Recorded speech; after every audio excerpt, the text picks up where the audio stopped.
Well, it looks like it's just us. What up, Josh? How you been, man? Bro, I've been excellent. I can't complain about a single thing in my life right now. I'm just happy. Nice. Yeah, yeah. Um, well, actually, the book was actually interesting. I didn't finish the whole book, by the way. I didn't finish but like I told Brad earlier, I got way more progress in this book than the last book because like that was nothing. I didn't read a single page of the last book, but yeah, it was a good read for as far as I made it into the book. It's interesting.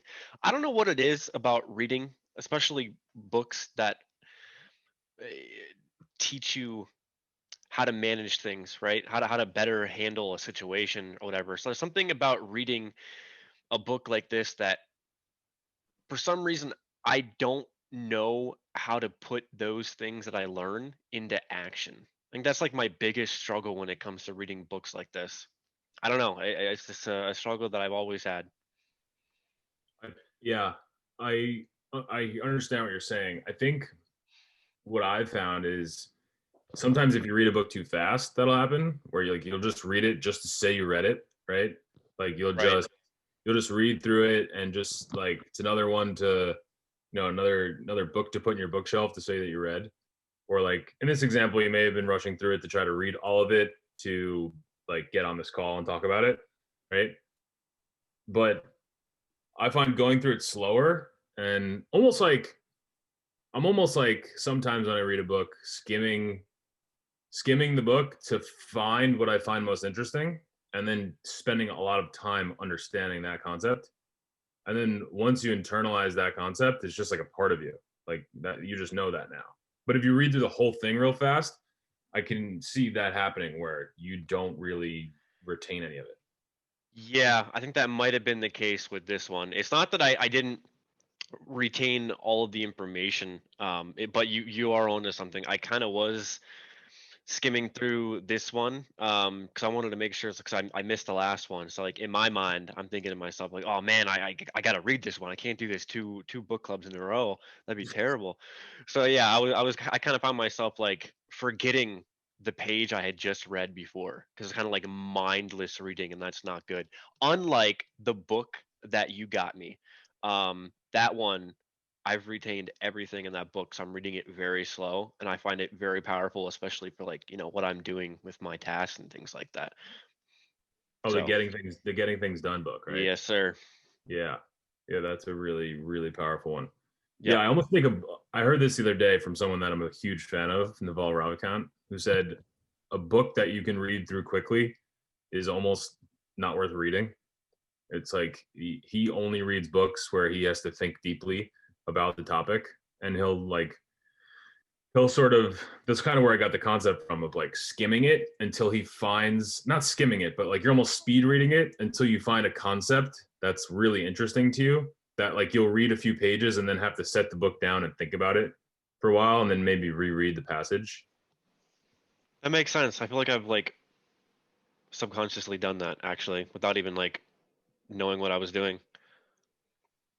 Yeah. And I think a lot of people use like the number of books they've read to signal their intelligence somehow. Like I've read 20 books on this topic where they've retained like very little of the actual information, so it's almost like not even worth it. Mm-hmm. Well, you, Gio, I imagine was this the first time you read this book? Did you like it? Yeah. It was definitely, yeah. I mean, I love the concept. I'm definitely what I'm all about is simplicity, man. I mean, all I do, like, if you look at my calendar, it's just literally the most essential of everything is the only thing that I do, pretty much all day. And simplified everything, put everything that's non-essential on autopilot, like making food, right? I've eaten pretty much the almost exact same thing every single day for a year now. And why? Because it takes zero like mental effort to cook, right? I can make fucking chicken parmesan in my sleep, man. Zero mental effort to ever make decisions. No shopping. The shopping list is the exact same every time. like no time to decide anything that you need to buy, cook. The recipe is the same. I can literally you can blindfold me and close my eyes. I can make food. You know what I mean? So all your mental energy is spent on what really matters, like work. So yeah, simplicity. That's all I'm about. That's actually, I'm sorry, were you had something more to say? I'll go for it. No, I was gonna say that's actually pretty crazy. We are very similar in that regard. When I order my food, I have my favorites. I literally just click, click, click. I have everything that I know exactly what I order it each week, and everything is exactly the same, bro. It doesn't change. I order the same food, same drinks every single week. I don't know what my reasoning is for it. Like me thinking right now at this very moment, like what the reason is for me to have the same food and drinks every week. I don't know.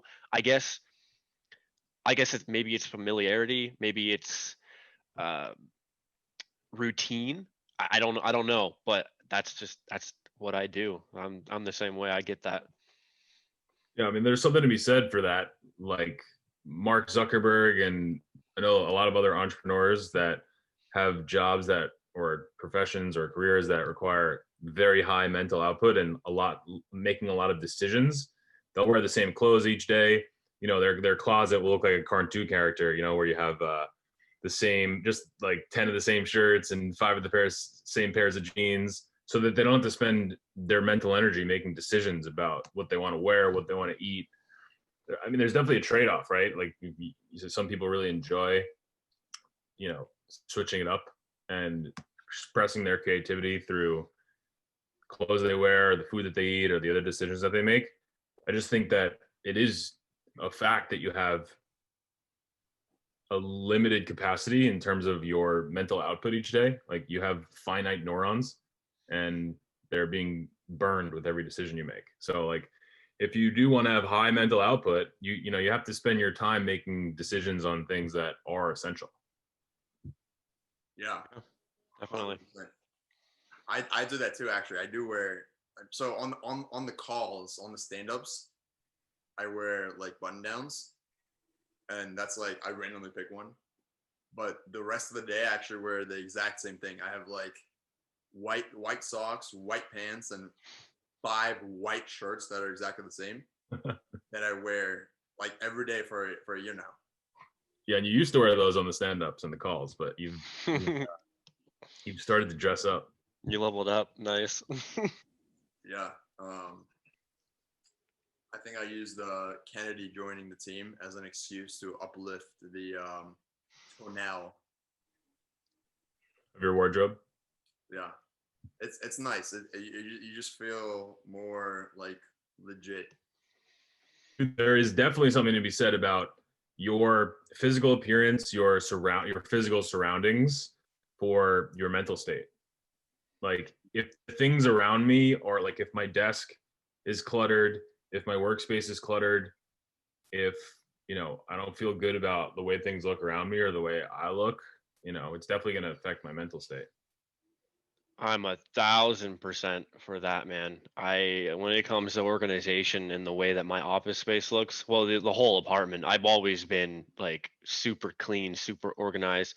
Man, I lose it. Like if I let something go from the day before, if I was working on something, or my desk has like a coffee stain on it, like seriously, man, like I'm just like not on. I gotta clean that coffee stain like immediately, or I'm just gonna be off my game. It's pretty bad. Like Brad, you saw the size of my desk. I sent you a picture of it. You remember how, dude, this desk is massive. Yeah. I have so much stuff I gotta clean. Like I put this like Christmas thing back here with like the fake snow and whatnot. My dog comes in here and just sniffs it and then sneezes, and the white snow just goes over. Oh my god! Like could potentially be the worst part of my day. That's so funny. Yeah, man, I'm on the same page. It's funny. Every time I go to Jared's house, he's a little bit more kind of like, you know, eccentric all over the place.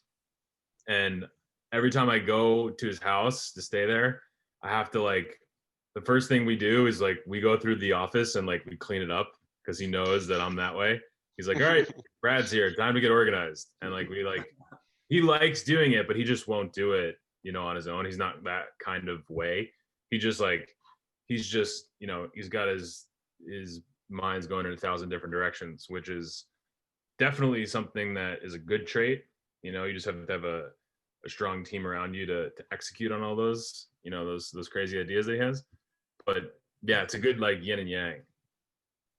So I think you could be both ways, you know. It's just like this book especially shows the power of working on and focusing on the essential, because you can, you know, let's say you have 100 units of energy, right?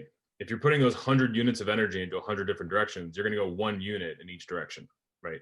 You might go 0 in some and 2 or 3 in the other, but you're never going to get really high output. But if you're working on 1 or 2 or 3 things, you know, you're going to go much further in those things that you're working on. And I think that's something I need to work on with my daily tasks here. I tend to focus on the largest and most time-consuming tasks, and those are not the most essential. They're not. I look at them like they are because they take the most time, you know what I mean? But they're not the most important. And I think that's somewhere that I could definitely improve.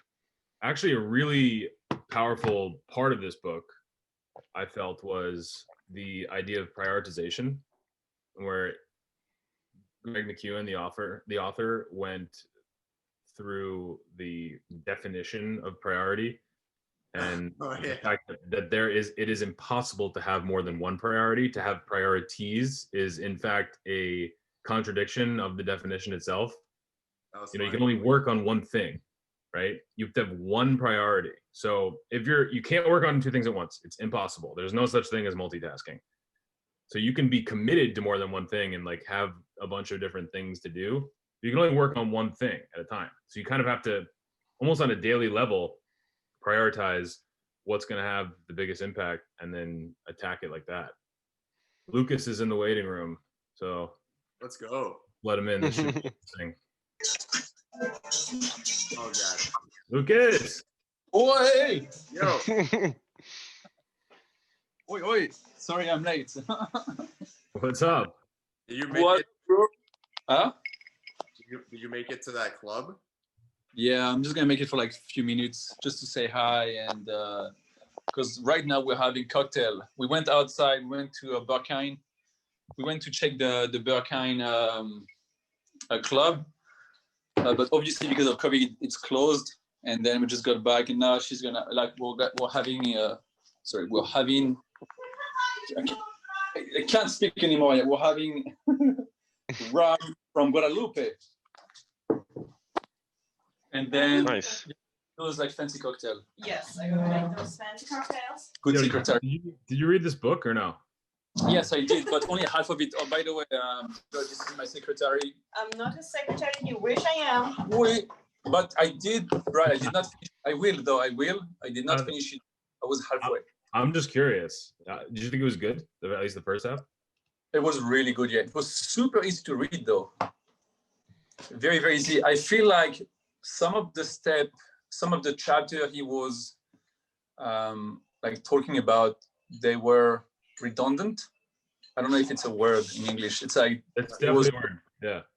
Okay. It was like he was talking about the same stuff over and over, but beside that, it's such a good book, and it's funny because I had a chat with what's her name again?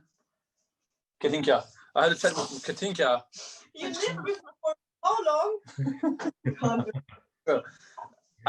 What's your name again? What do other humans call you? I'm gonna call you It. That's how Kennedy wants people to be called now. It. Wait, and this one is way more better because it's really cranky. Bro, German people are always cranky. All Russian, the time. still. Or Russian. Worse. French motherfucker. But it's funny because I had a chat with him today, and I said that what I loved about the book is that we should eradicate completely every wasting part, especially in meetings. Like people like keep calling about meetings, like, oh, we should have a meeting about that. I'm like, and then most people that are onto that meeting are bored, useless, and at the end of the meeting, no one gets anything done. And since we had that chat, she said that literally all her meeting with her, like, it's you work for a startup company as well, yeah? it's 20 years now. They're not a startup. They just like have old rules, and the boss like is micromanaging all the time. That's why we have so many meetings. Yeah, and most of your meetings are like absolutely Nonsense. useless. Yeah, and this is what we're trying to eradicate with us. And again, this is what I said to him. Like, this is what I like. This is what I love working with you guys and you, Brad, is that we are not afraid of changing the game. Like, if we think this is useless, like for example, the meeting with those guys. With the Z at the end, like ads or whatever, like video ads, dropshipping ads, video, whatever. Like that meeting was absolutely useless. Sorry, in my opinion, absolutely useless. And this is what I loved about this book, is that it reminds you that you should prioritize your day, on things that you need to get done. Like that will actually be very productive. And you only do meetings when you actually have to have a meeting. Like when it's like, okay, we need all those people in the meetings and we need to have this meeting to achieve this. Great. Yeah. That guy that I told you to listen to, the guy that I'm a huge fan of, Naval, him and this guy Nivi started AngelList. They co-founded AngelList together. And people used to reach out to them all the time for meetings and coffee meetings with no agenda. And he used to respond to them. Well, first of all, he used to own the domain idon'tdocoffee.com. And then he used to respond from Naval at idon'tdocoffee.com that he doesn't do coffee meetings. But they also used to respond to people like, they would ask him for a meeting and then they would respond, we don't do meetings unless they're life or death urgent. And then they would have to respond, it's life or death urgent, or there would be no meeting. I love that. Yeah, I mean, I do think most companies and most people just kind of go along with the flow. They don't want to rock the boat, so they'll say yes to an infinite amount of things that aren't really essential. And you're just dying 1 hour at a time. Nothing's getting done. Yeah, and that's so glad that that was just a perfect timing to pick that book, because right now the team is getting bigger and we're having like more meetings and shit going on. And that was just like, in my opinion, the perfect timing to read that and realize that we should not get into that habit that every other company are getting into, bad habit. It's very easy to get into the habit too. Like we started getting into the habit. We have a stand-up meeting every day. And during the stand-up, we were like, okay, this should be quick. It should be actionable. It should be what you're working on right now and what you just completed. And if something goes over a minute or two, we should schedule another time to talk about it. And so we just started scheduling meetings. And we had like 15, 20 meetings a week. And it was just meetings. And those really didn't need to be meetings. They could have been, now that, especially we all work remotely and we use Slack to communicate. So it could be as simple as, hey, we need to hash this out a little bit further. Like, let's create a Slack channel about it and just discuss it and see if we need to get on a call together to figure something else out. But almost everything can be figured out in another form of communication on everyone else's time schedule. I could send a message in there. Lucas could be sleeping because he's on a different time zone, right? And then Lucas could wake up when he wakes up, respond to it, and whatever needs to get done could get done. But like the meeting is useless.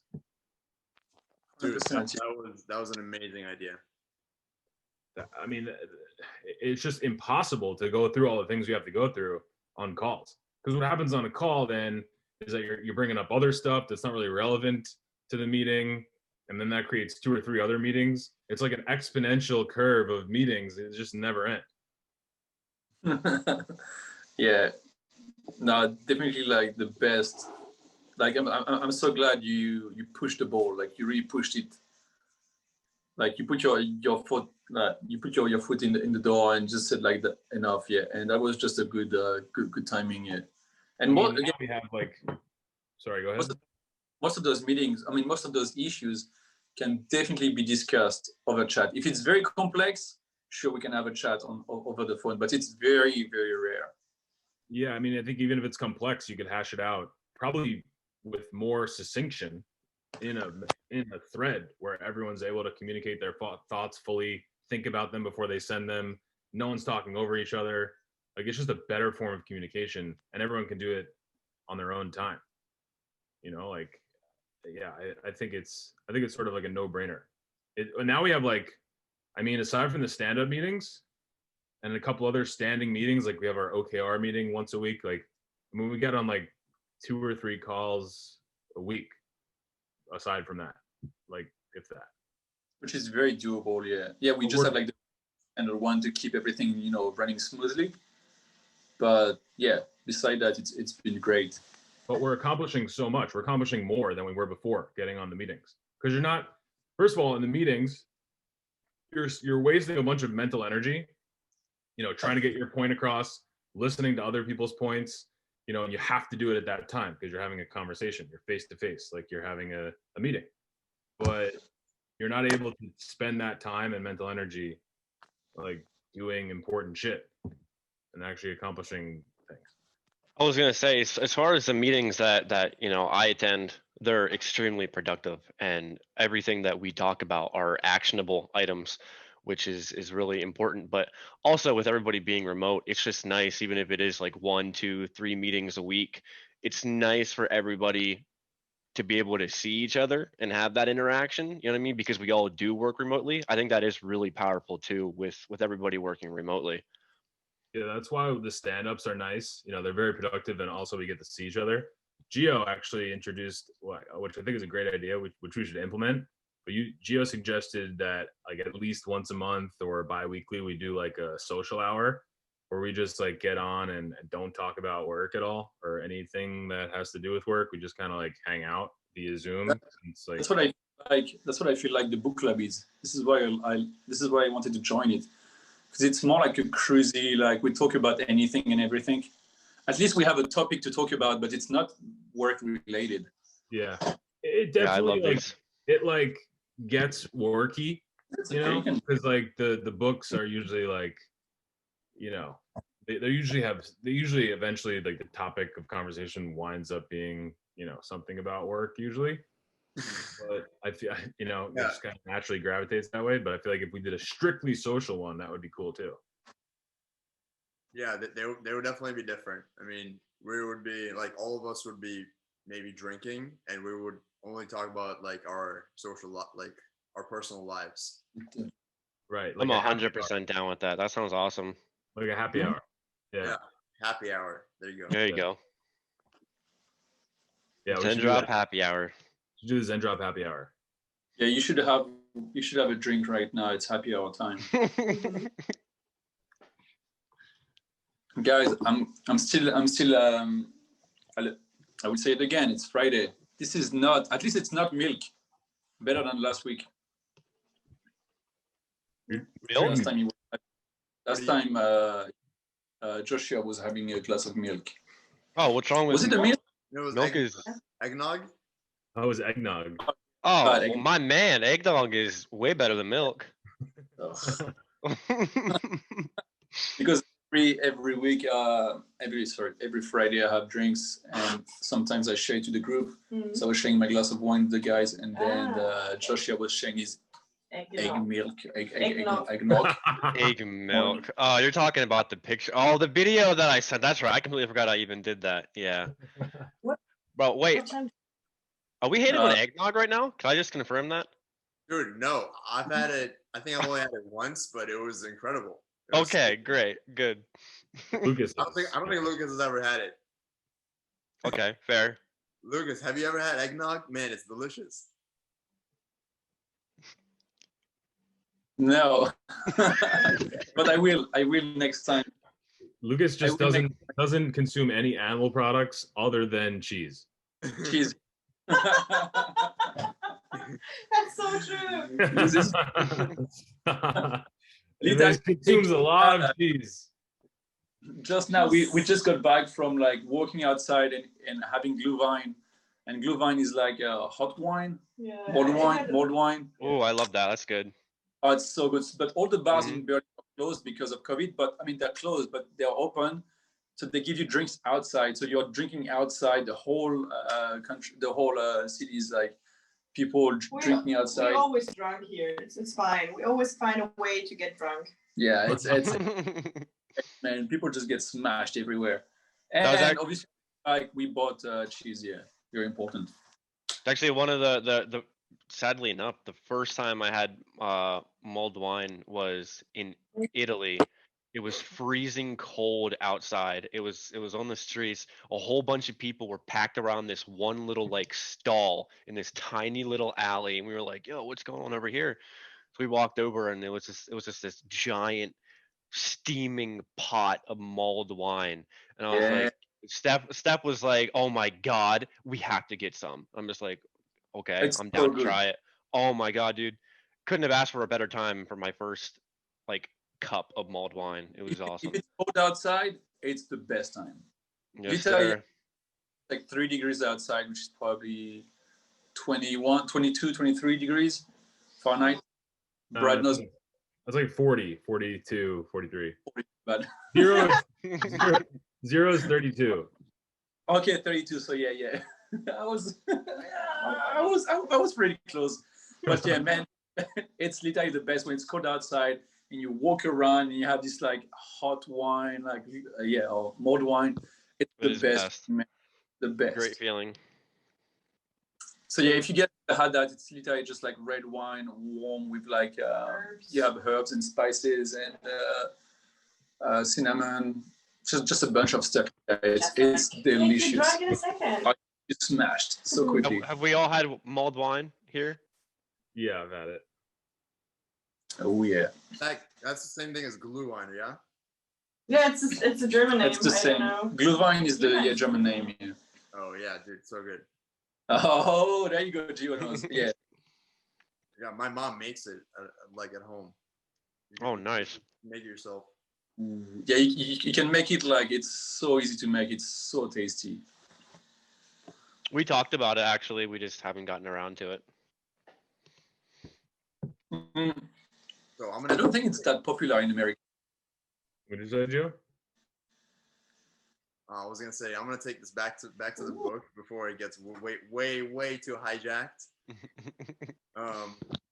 So my favorite part of the book was actually the part where he was like talking about the planning fallacy, where most people always underestimate how long something will take, and he said to always increase your estimate by 50%. It was like the greatest thing I ever heard. Overestimate everything by 50%. Especially with development. No, because it's so true, right? I mean, a lot of the time, like think about how often, we say stuff like, like, hey guys, this is taking a few days longer or a week longer, than it was supposed to originally because this and this happened and this and we're waiting on them. Versus how often do we say, guys, we did this like way quicker than we're supposed to, pretty rare. Yeah, I unfortunately do that with you a handful of times, Brad. I'll be like, "Oh yeah, I'll have this done by the end of the day, guaranteed. You can count on me, bro." And then I undercompensate the amount of time it's actually taking, but Because your brain is like, it's thinking of the one task, and it's like, okay, cool, I can do that today, but it's not accounting for all the other things that you have a commitment to do, and all the other unforeseen things that you can't possibly calculate in your head. Like, I'm friends with someone who is who's been doing this for a while and has been in the tech space for a while, and they gave me the recommendation of however long a developer or your CTO tells you something's going to take, multiply it by pi, and that's the time that you can expect it to be done by. nice. So approximately 3.14 times longer than they say it's going to, which I don't think is that. It hasn't been that. That proportion doesn't seem to be. I mean, maybe it's true if you work at a huge company, but it's definitely like. I mean, and even stuff that I say is I'm going to get done. Like I'm no different. It takes probably, like Gio said, 50%. I would even say 100% longer. Probably is closer to the average. Like it takes double the amount of time you might think it's going to, with all the other shit you have to do and all the unforeseen shit that comes up.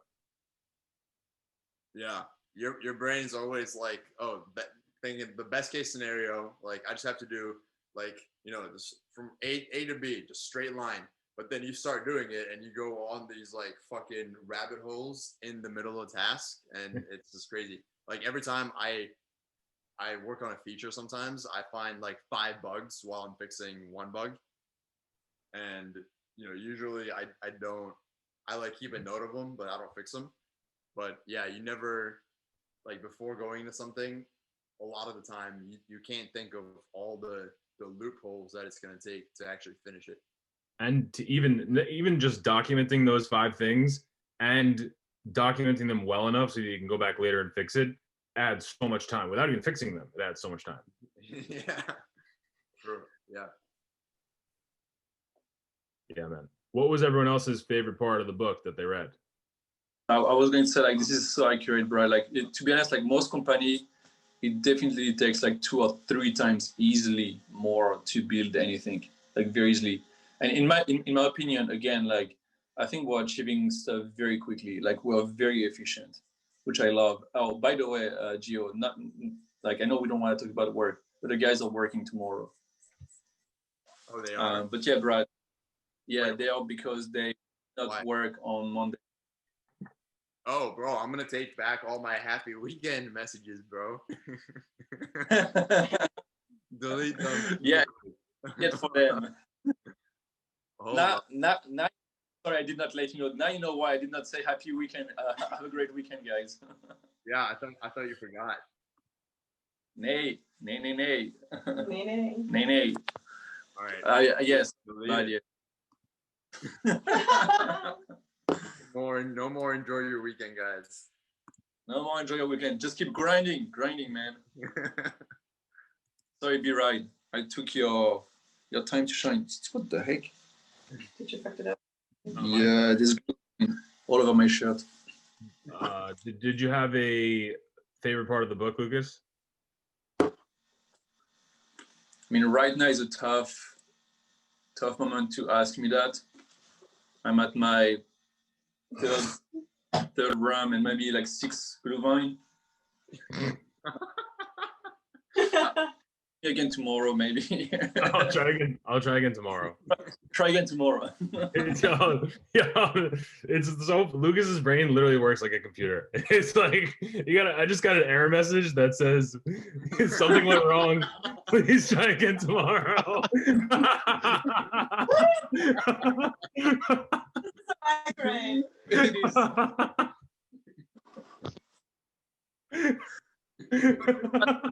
On, Gio.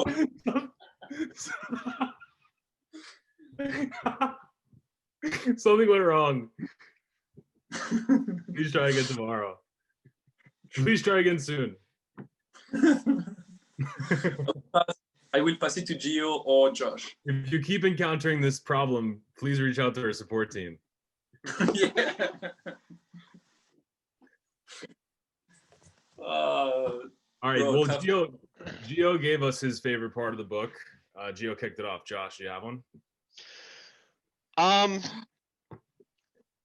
Like I said, I kind of rushed through it a little bit, but there was a part in the book that I don't remember. It was closer to the beginning, but there was one section. It might have even been just a paragraph where it was something along the lines of, if you aren't in control of your priorities, someone else will prioritize them for you.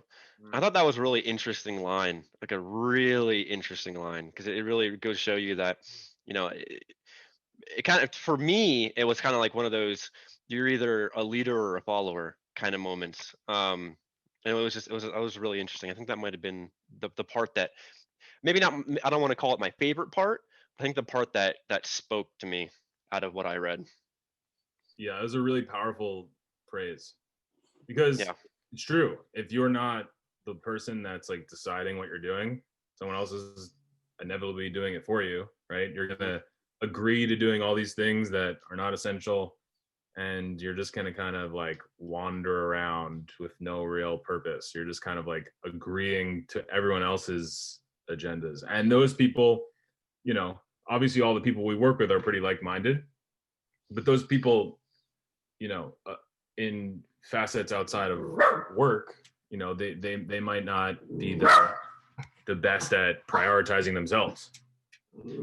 Right. And it's like, how do you answer that question if somebody were to ask you, if you didn't do something that you were technically supposed to do, right? Like if you chose to do something that was not a priority whatsoever, how do you answer a question when somebody says, hey, why did you decide to do this instead of this when, it's pretty obvious this is way more important? What do you say? Oh, so-and-so told me to do it. So I don't know. It's just interesting to think about. If you don't,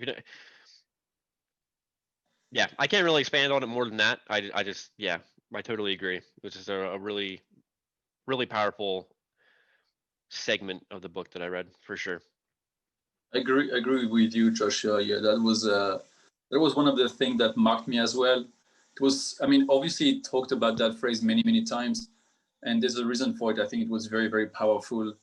And this is something that I personally enjoy a lot in Zendrop, is to make sure something is priority over something else. And I know most companies don't do that a lot,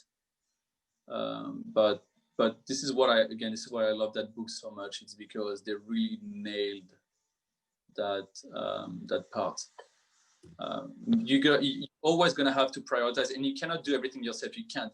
Like every human, like as a human, you cannot do that. You cannot do everything that people tell you, and I personally love when people say, no, I can do that because I'm doing this, and then they convince me that, wow, okay, that is much more important. So I would like that all your energy is focused on that, And this is why last time I helped you as well with the products.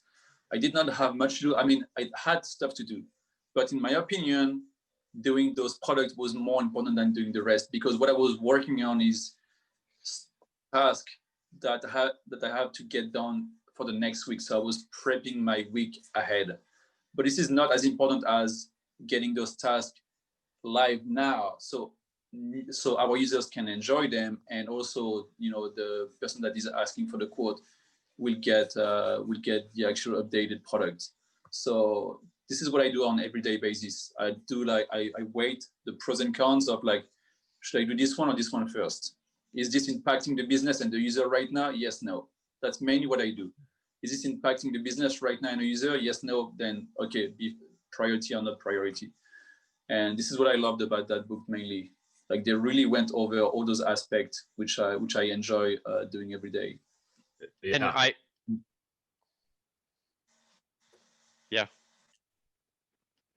Am Sorry. I supposed to go? Yeah, go ahead. Okay. I was gonna say I really appreciate you helping me with that. And Brad, that actually backtracks to what I was saying a few minutes ago about kind of focusing a little too heavily on the things that take the most time rather than things that are more important.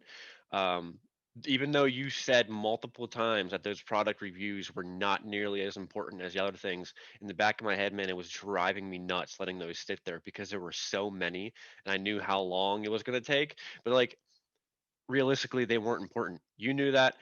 Lucas knows that. For some reason, like, it was just ingrained in me that, like, oh my God, I got to get those products done. Like, it's driving me nuts. I can't stand those just sitting there.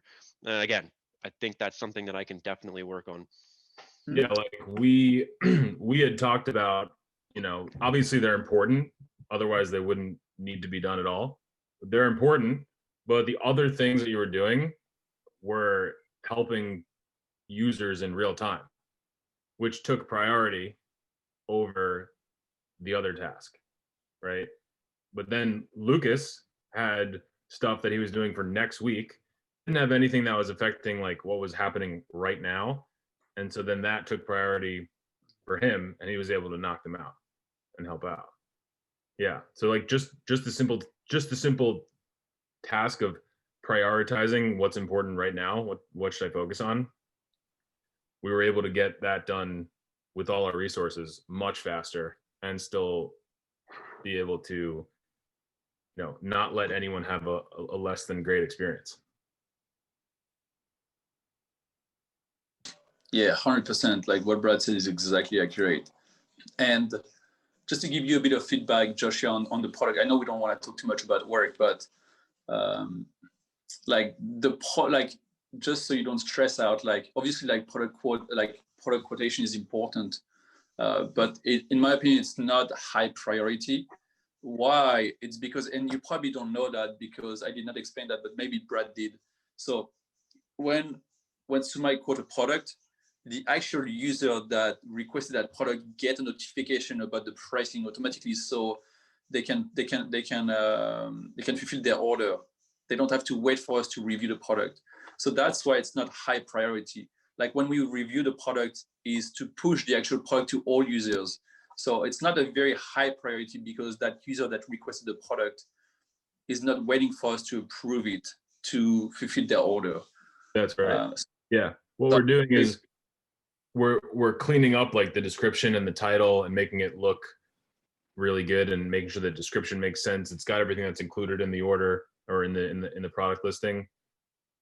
But you're not affecting anyone's ability to fulfill the order or not. You're simply publishing the listing live so that everyone else can see it and use it to import to their store, etc. I actually didn't know that. So the person who actually imported that product, they're good to go. They can start selling it right away. You could never review that or approve it, and they'd be able to fulfill unlimited orders with that product. Gotcha. So what I'm doing, like you said, clean up, and then once it's published, then everybody else in Zendrop will see that in the catalog. Right. Okay. I didn't actually put 2 and 2 together on that one. That's good to know. That was my fault for not explaining that to you more thoroughly. I just told you it was low priority because I knew that information, but you didn't. So that's probably why it was bothering you. Okay. Yeah, that lifts a weight off my shoulder. That actually makes a lot more sense. Yeah. Okay. Cool. Cool. What was your favorite part of the book? Yeah, my favorite part of the book was the chapter about play. I think it's just titled Play. Yeah. Where that one. Greg Mckeown goes over the importance of letting your mind be creative and doing things that you really love doing, and how essentialism not only allows you to do those things, but also thrives off of those things. Like you can't put energy towards things if you're not like enjoying life and having fun and doing the things you actually enjoy doing. Your mental space will be occupied by all these things that you don't really want to do, and things that you have commitments to that you're not really interested in. And then not only will you not be able to do anything that is productive, but you won't be able to do any of the things that you truly enjoy doing. Being creative, whether that's like exercising or painting or playing music, guitar, like whatever your creative outlet is, like video games, like whatever it is, you gotta schedule time for that and make a commitment to doing that too. That was probably my favorite part of the book. I'm so glad you said Brad, because now it's I'm getting like all the book back, I'm getting like all the flashback. You're downloading the program again? Yeah, I'm just getting all the sample back in my head. And it's funny, but I think this is my favorite. I mean, I haven't read the whole book yet, but so far from what I've read, that was my fave. Yeah, they really push people to take the actual fucking time to have fun for have fun, play with, just like if you love surfing, you go surfing. If you love playing PS5 or whatever, just go play PS5. You need to allocate time to enjoy life and play and get creative and relax and reset your brain and stuff like that. And yeah, and the title was just Play. It was very powerful, because most people don't. They just think like, most people think it's cool, like, oh, all I've done today is work. Like, yeah, but like doing just work doesn't mean you're productive, doesn't mean you're going to be successful. It means you're very unorganized because you don't have time to get your work done. So you just work and don't get anything done. So I think it's very important to prioritize things and enjoy the day by doing what you love. Yeah. People that say that they're working 100-hour weeks are not. They're signaling that they work a lot and that they're hard workers. But really all they are, if they're working 100 hours a week, which is very unlikely, is they're extremely unorganized and not doing many things that are super productive. It's impossible to work at high output for that many hours in a week. Like you have finite neurons. You can't make decisions after a certain amount of time. Like it's just like you have a serious drop off at like, I don't know the amount of decisions, but like it's just not possible. Like to work that long and have high output, can't do it. Does anybody? I mean, we're all. What's up? The only person I've ever heard who works 100 hours a week or claims to do so is Elon Musk. Yeah, Yeah, I Elon was Musk says if you're working at a tech startup and you're working less than 120 hours a week, you won't succeed, which I completely disagree with. I mean, obviously he's had much more success than I have, but I've reached some level of success, I'd like to think, and I haven't been working even close to 120 hours a week. I mean, don't get me wrong, there's been weeks where we put in 70, 80 hours for sure, where it's nonstop, where, but it ebbs and flows. There's other weeks where, we'll work 30 or 40 hours. There's other weeks where the actual work that you're like deep focus work might be 20 hours, but it's high output, deep focus work. I think the myth of the entrepreneur or the person in a startup that needs to work 100-hour weeks to reach any sort of success is just not true. And if you listen to Elon Musk, most of the time he says, "Don't be like me. I don't want to be me." Like he like obviously he does it because he's into this, this loophole, or like he has so many businesses going on, like he can't stop. But many times when many times when I've read his book or even listened to his podcast, he doesn't want to be him. He doesn't want people to be like him. Like even though like he's working a lot, it's not fun. Yeah. Also at that point, like your work is you're just living, and like what you're doing for entertainment and all the other things in your life are just work. Like you can call it one or the other at that point. I think he may mean like that's all he does with his life is things related to what he calls work. And so like that's just what, like that might be his creative outlet. It might also be how he makes money. They all kind of might be one and the same. It could be what he means. Yeah, exactly. We don't really know, but to be honest, like this is the only person that I know that is doing great. I mean, that seems to be doing great. I mean, obviously his company are absolutely amazing. Like this is the only guy I absolutely admire. The only person on earth, to be honest. Like really pushing the boundaries in terms of like sustainability and everything, and he's my idol. But I would not want to have his life. He doesn't have a life. It's literally his life is purely based around work. He doesn't do anything else but work. And I'm pretty sure right now he's trying to sell everything else he owns, like houses, everything, because it's probably taking him so much work to maintain, and he's trying to focus his energy and time on his businesses. I think so. You guys he became the second richest man on the planet a couple of days ago. Who's the first one? Not Bill Gates. Jeff Bezos. No, Jeff Bezos is number one. Jeff Bezos has like $150 billion of Amazon stock, I think. It's not the guy from Alibaba. Probably not. No, it's Jeff Bezos. Fuck, this guy heavy. Yeah, Elon Musk was like at number 15 at the beginning of the year, and he went to number 2. Oh, in 1 year. Past Bill Gates. Bill Gates is in 3. That's crazy. That's actually nuts. This is impressive because everyone has a PC. I mean, or everyone had a PC, or everyone touched a PC, but not everyone had a Tesla or touched a Tesla. Tesla are pretty new compared to PC, so that's very impressive. Obviously, he has Tesla. 4 other companies. Yeah. Yeah, I was gonna say obviously he has StartX and he has the Neuralink, and a bunch of stuff on the side. But those are just like, I mean, from what he says, those are like it takes like 1 to 5% of his time. But people's net worth, when most of them are consolidated into like shares of companies, are fairly speculative anyway, right? Because they're based on share price. So they're based on like people's opinions, and it's kind of like once you get to that point, it's like who gives a fuck anyway? You have fucking hundreds of billions of dollars Like, Yeah, literally doesn't matter whether you can lose $20 billion and you don't care. Like, it's kind of silly anyway. But I mean, it's like you're the 15th richest person in the world or the second richest person. Like, there's no difference. yeah, exactly. Who cares? Yeah.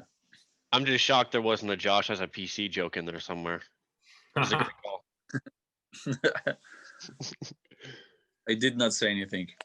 By the way, I was gonna say, to backtrack a little bit, outside of the tech space, all the people I know who do any kind of work really, who are working 80 hours a week, like just ridiculous, unhuman like hours. Every single one of them miserable. I've never met a single person who works 80 plus hours a week who is happy. Not one. That's a fact.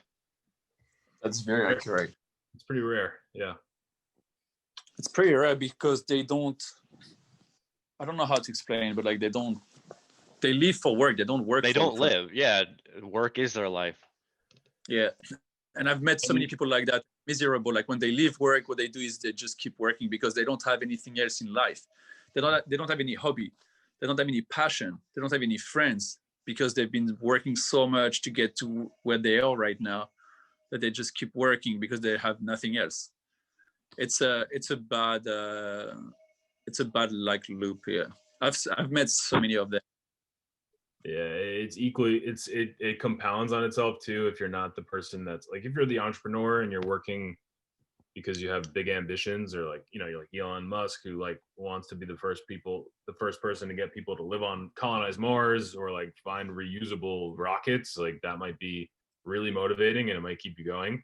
But if you're working at a company that just they're stuck in their ways and this is just what you do, like you're a lawyer at the law firm, and if you don't work 70 hours a week, like the old guy sitting next to you thinks you're not working hard.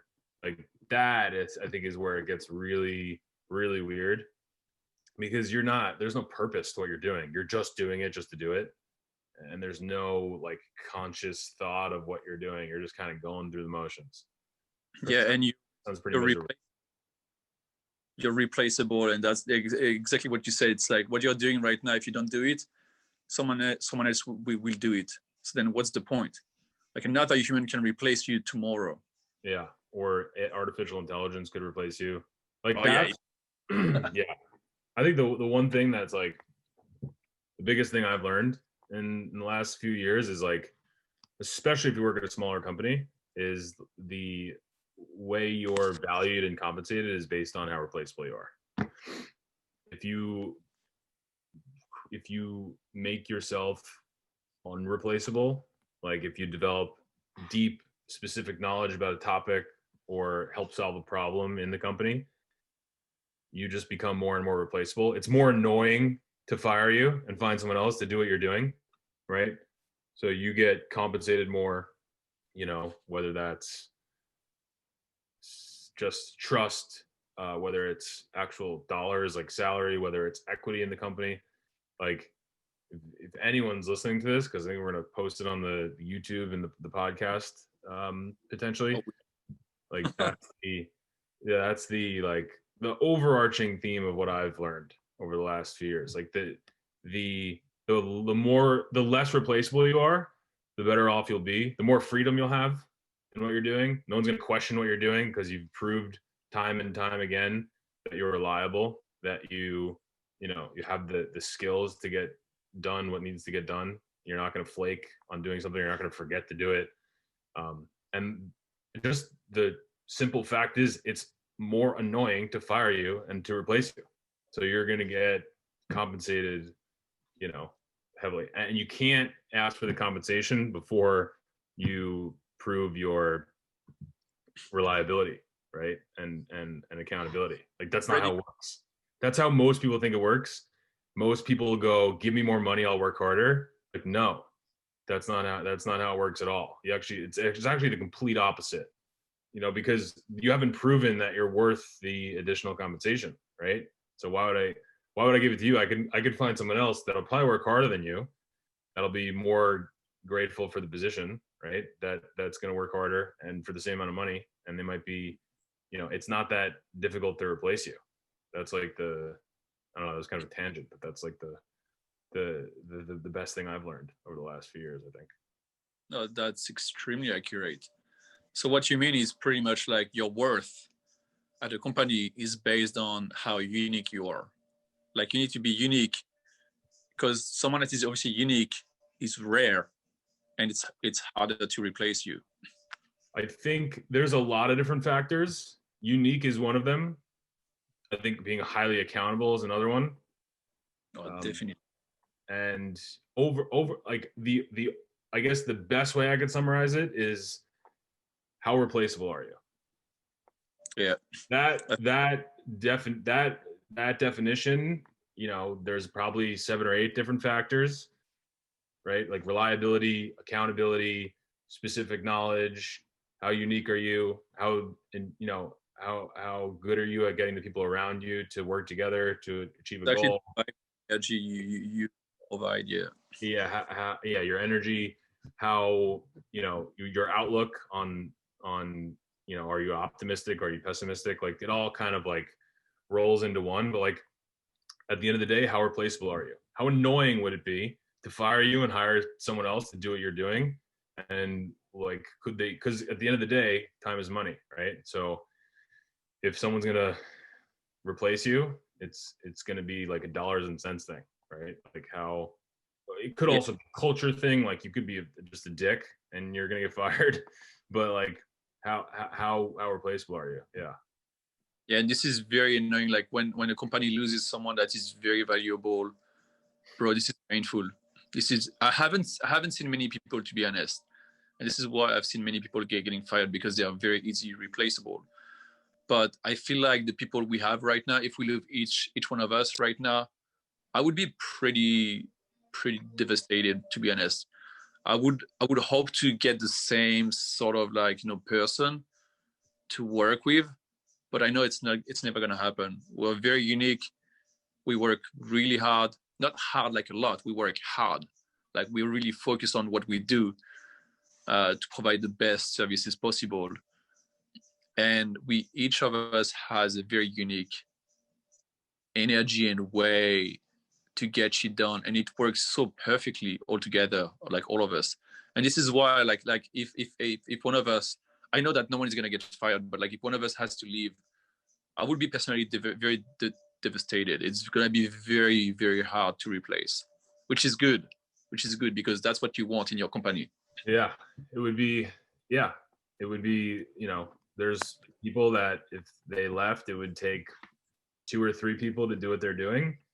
And it would take months of ramp up time to get another person up to speed on, you know, we have tons of training documentation, right? But like there's so much stuff in each one of our brains that is specific to what we've been doing that isn't documented anywhere, that you just know intuitively from, you know, being in the ecosystem, that is really valuable, you know? And if you're not like searching for those kinds of opportunities to gain that sort of specific knowledge, you're very replaceable.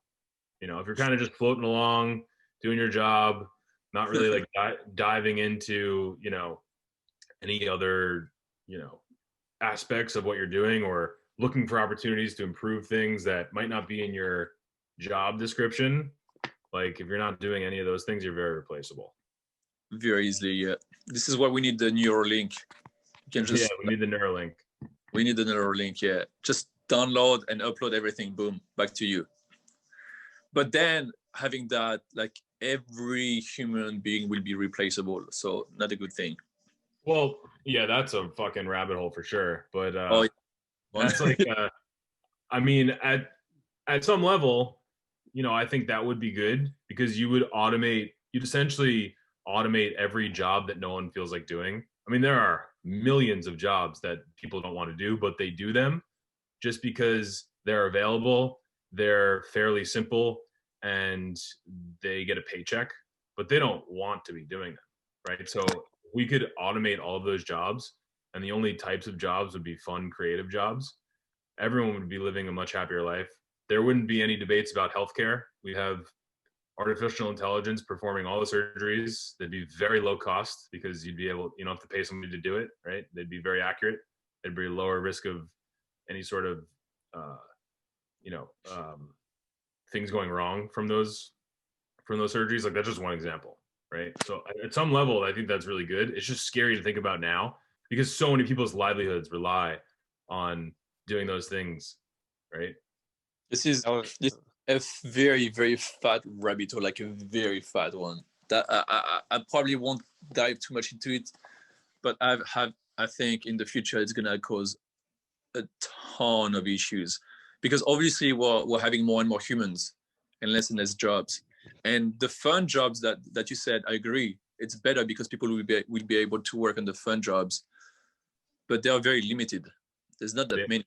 Right now they are. But there's a whole slew of jobs that we're not thinking about that could come up. You know, for example, like truck drivers, right? At this very moment, truck drivers are worried about their jobs being automated away, right? No one's considering how whenever big trucks that were transporting goods back and forth came about 40, 50, 60 years ago, that those truck driving jobs were taking away jobs from people working on the railroad or other forms of transportation. This is just a better way to do it. And a new job was created, a new occupation was created out of this innovation. So like you continue to innovate, there's going to be other jobs that show up because of it. We can't even fathom them right now because we don't know that the technology exists. But the truck drivers are about to get automated out of the market, but they already automated a certain other occupation out of the market 50 years ago. I really hope that's the case. Yeah, I really hope like by automating that, then we can create more jobs to maintain the machine, for example, or whatever. Yeah, that would be great. Yeah, I mean, we don't know yet, but I really hope so. That's the case. Otherwise, it's gonna be mayhem, in my opinion. If we don't have that, it's gonna be mayhem. Like for example, I was in Norway. Like I had no idea, but like 90% of the we call it the PIB is like how much money the country is making is from petrol. So up north on the west coast, the whole coast is just petrol. So they're just digging into petrol all the time, and obviously this is going to end very soon, like probably 50 to 100 years, maybe probably 100 150 years, maybe it's going to be gone. So obviously like it's hundreds of thousands of jobs that are going to be like erased. Like there won't be any of those jobs anymore. So what are they going to do? And remember last time when I said I met the ex-co-owner of WooCommerce? Yeah. So I had a chat with him, and because he's the one that said that to me. He said that like obviously right now we have lots of jobs, but the planet is growing. You know, like people are living longer and stuff like that. Like we know that. And obviously everything is getting automated, and especially in Norway, like everything in petrol is gonna disappear very soon. So when he sold his company for like 40 million, I think I said, yeah, 40 million. He, instead of like, you know, keeping the money for himself, he reinvested that back to Norway, to his hometown, to teach people how to code, how to do all that stuff. So he's reinvesting all the money back to his hometown to create jobs for the future, which I thought was pretty cool, because he knows that there won't be any of those jobs about petrol, because right now everyone is working into petrol because they make so much money. It's insane. Everyone that works into the petrol industry has a Tesla. Everyone, they have so much money, but it's not fast. So I thought that was pretty cool that he's thinking ahead of the future, you know, to create a better future for his country and people. Yeah, that is cool. The cool thing about capitalism is that it's constantly innovating and creating. So, you know, the job market and the amount of jobs is not finite. There'll always be, with a new innovation, there'll always be new opportunities for work and for, you know, for employment. Especially if we go to Mars. Oh, that will create a lot of jobs. I mean, that's a good one. Yeah. But does anyone else have anything to say before we wrap this up?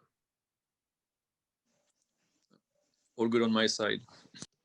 I think I'm good. We could probably talk about the journey to Mars and the end of petrol and artificial intelligence for hours, but eventually we gotta wrap this up.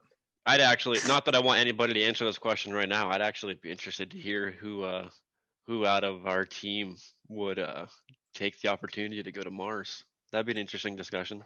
Like a legitimate answer to that question, not just like a, well, I probably would.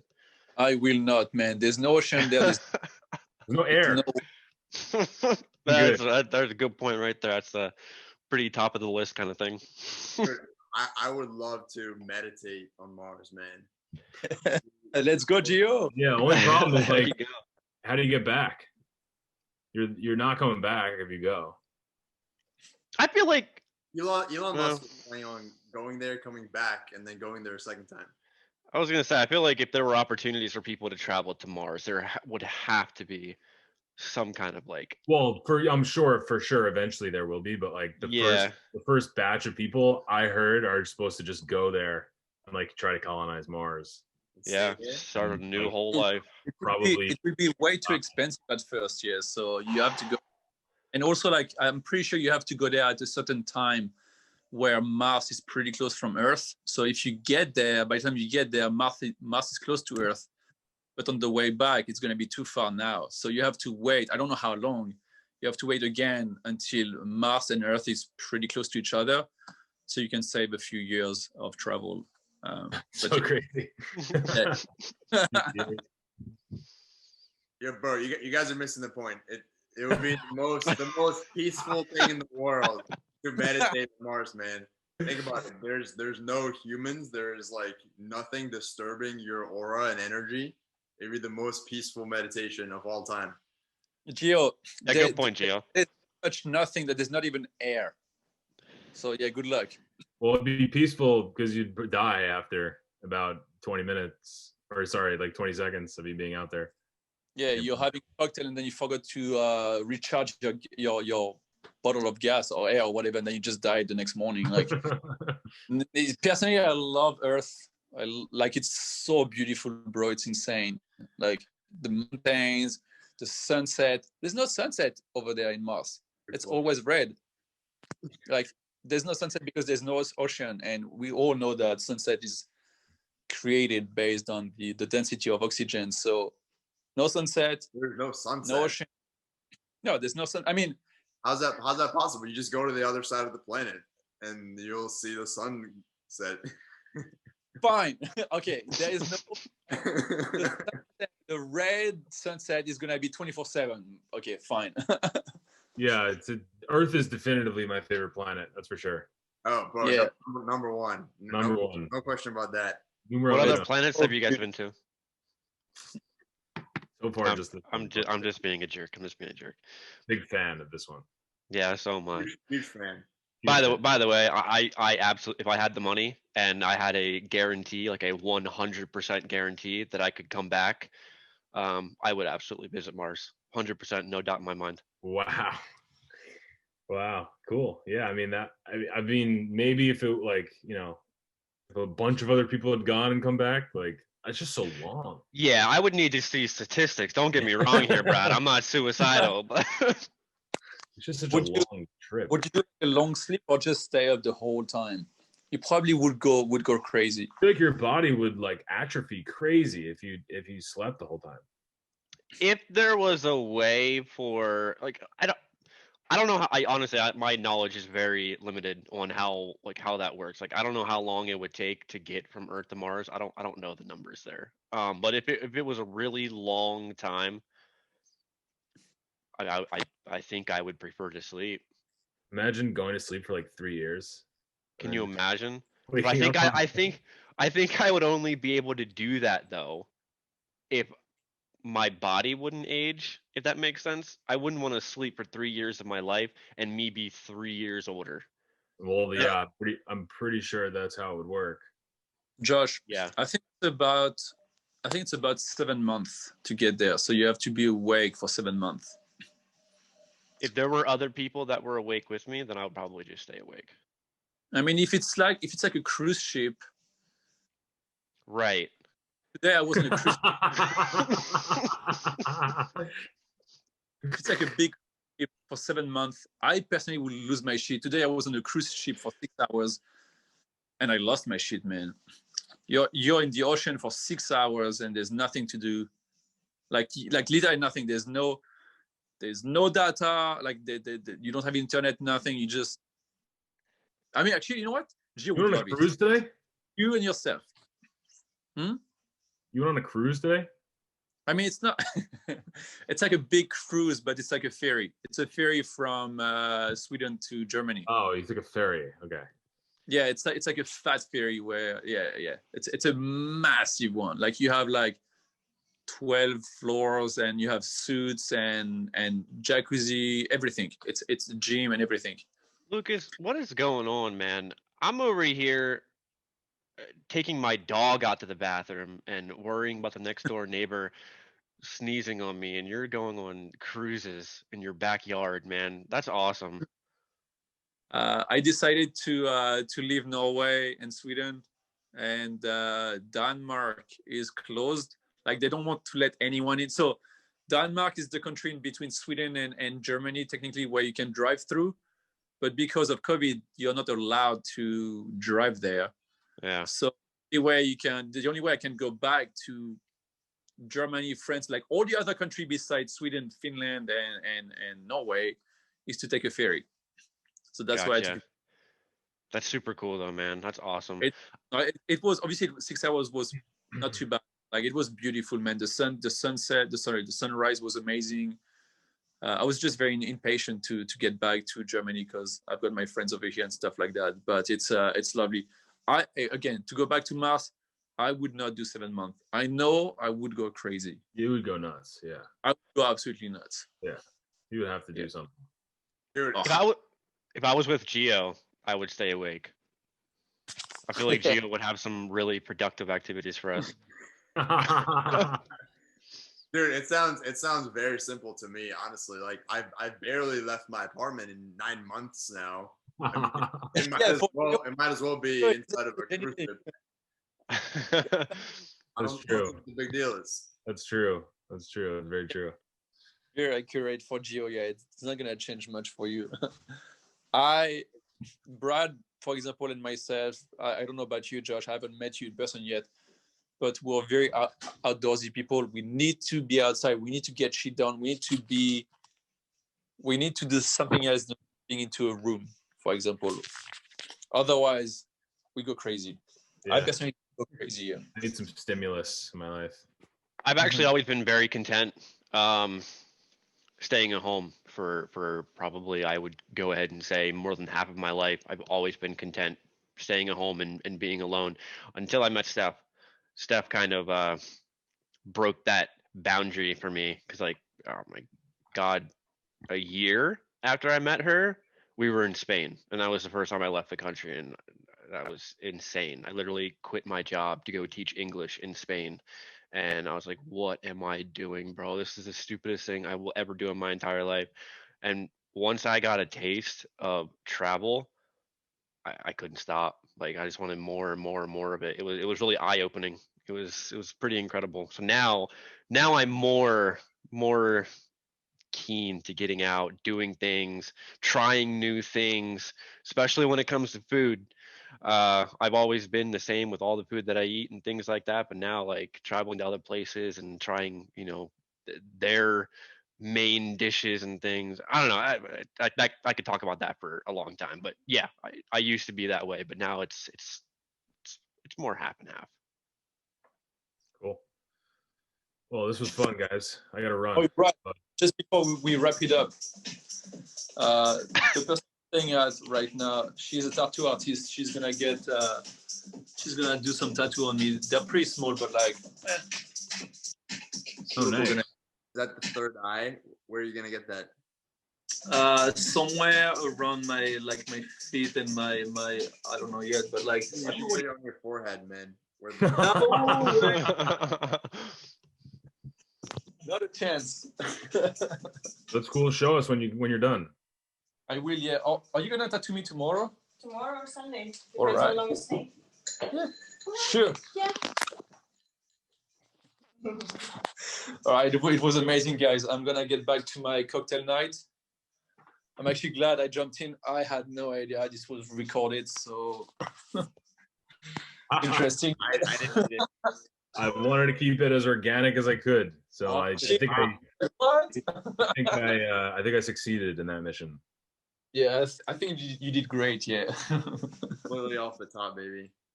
I mean, to be honest, like it's pretty much how we do everything anyway. So yeah, it's not good. It's no difference. Right. All right, guys. Anyways, Lucas, have fun. Happy Friday. Happy Friday. See you guys. It's been Happy real. Friday, guys. Enjoy your weekend. You too.